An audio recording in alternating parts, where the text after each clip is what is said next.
for my life, for my joy and my pain. I'm growing up, yeah, yeah.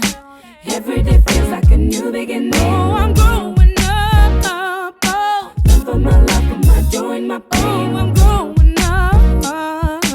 Every day feels like a new beginning. I've been scared for so long, stuck between fears and questions. It's time to set the tone and be that hero of my own. I am ready for the big change and Bonjour Valérie, merci de nous avoir fait l'honneur de ta présence pour cette interview pour Blex.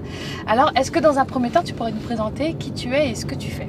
Alors, je suis Valérie Gilles, je suis moi, C'est bien. je suis guadeloupéenne.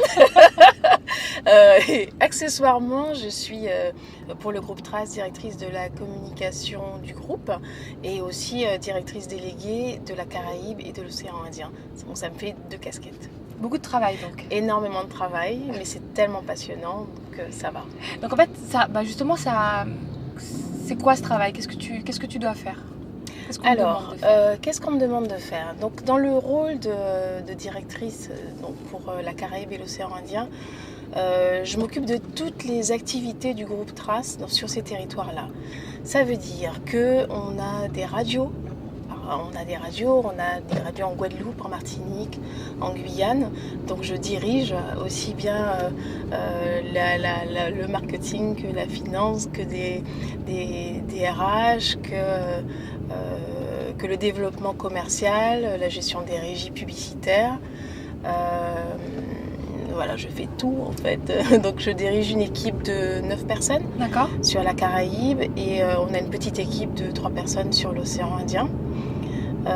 Voilà, donc je fais cette partie-là. Cette partie-là. Et ensuite, il y a la partie communication du groupe. Donc, Trace, c'est un groupe qui est dans 160 pays, qui diffuse ses chaînes dans 160 pays. On a des bureaux à Londres, des bureaux à Johannesburg, au Nigeria, dans plein de pays d'Afrique, la plupart des pays d'Afrique. Alors, tu nous as dit que tu gérais des équipes dans l'océan Indien et dans la Caraïbe. Est-ce qu'il y a une différence entre la façon dont on gère justement des pôles aussi épars? Parce que ça reste l'outre-mer, bien sûr, mais peut-être qu'il y a différentes spécificités que toi, tu aurais pu remarquer dans ta façon de travailler avec eux? Sont-ils spécifiques? Dans le travail, notamment en travaillant pour Trace, on a toujours des... comment dire ça? On a toujours un type de personnes à recruter. C'est-à-dire que quand on travaille à Trace, déjà il faut être passionné par le produit. il faut être passionné par son travail et il faut aimer travailler parce qu'on travaille énormément. Donc il n'y a pas énormément de différences. Il y a des différences culturelles forcément d'un point de vue historique et puis après quand on parle plus des métiers de Trace d'un point de vue musical. Les deux se rejoignent dans le bon goût, Okay. on pourra dire. Mais c'est pas... Il n'y a pas une grande différence de fonctionnement. D'accord. Je travaille qu'avec des gens qui sont à fond. Ok, donc quel que soit l'endroit. D'accord. Et donc, tu m'as dit que vous avez des pôles Martinique, Guadeloupe, Guyane. Oui. Est-ce qu'il y aura un autre développement dans les Caraïbes comme des Antilles anglaises éventuellement, Haïti? Est-ce que c'est quelque chose qui... Ça fait partie de la stratégie 2015-2016. On veut absolument déjà finir le développement dans la Caraïbe francophone. Donc il nous reste Haïti, il nous reste la partie française de Saint-Martin. Donc on a de gros projets à venir sur ces territoires-là. Et Trace est déjà présent dans certains pays, dans certaines îles anglophones comme la Jamaïque, comme Curaçao qui est anglophone mais aussi hollandais, Aruba, on est aussi à Saint-Domingue. Et la bonne nouvelle et la mauvaise nouvelle, c'est qu'on est énormément piraté. C'est qu'on vous aime bien, mais on nous aime beaucoup. Pas comme il faut. Donc on est énormément piraté, donc on est très présent sur pratiquement toute la Caraïbe. Et là, on vient d'arriver avec Digicel sur la Jamaïque et la Dominique et tout ça. Donc, Dernière question, si tu devais donner un conseil à une jeune qui voudrait se lancer, qui voudrait suivre tes pas au point de vue professionnel, quelles sont les qualités, les défauts à avoir, les formations professionnelles aussi, pour être un jour celle qui va seconder, épauler peut-être seconder, c'est pas mal. J'aime bien la transmission. Non, mais c'est important la transmission. Qu'est-ce qu'il faut faire? Alors moi, j'ai pas un parcours complètement typique, ni traditionnel. J'ai eu mon bac assez jeune, j'ai fait des études d'architecture parce que mon père est architecte.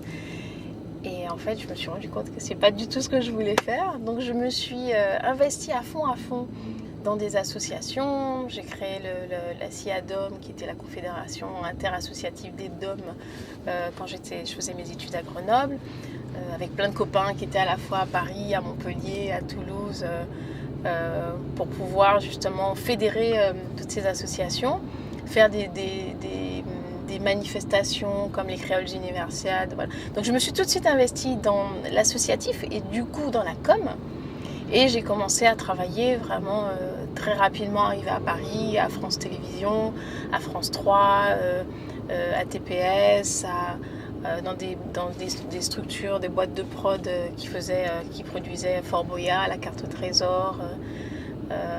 J'ai travaillé à TPS. Donc je ne suis pas partie j'ai pas fait des études de com.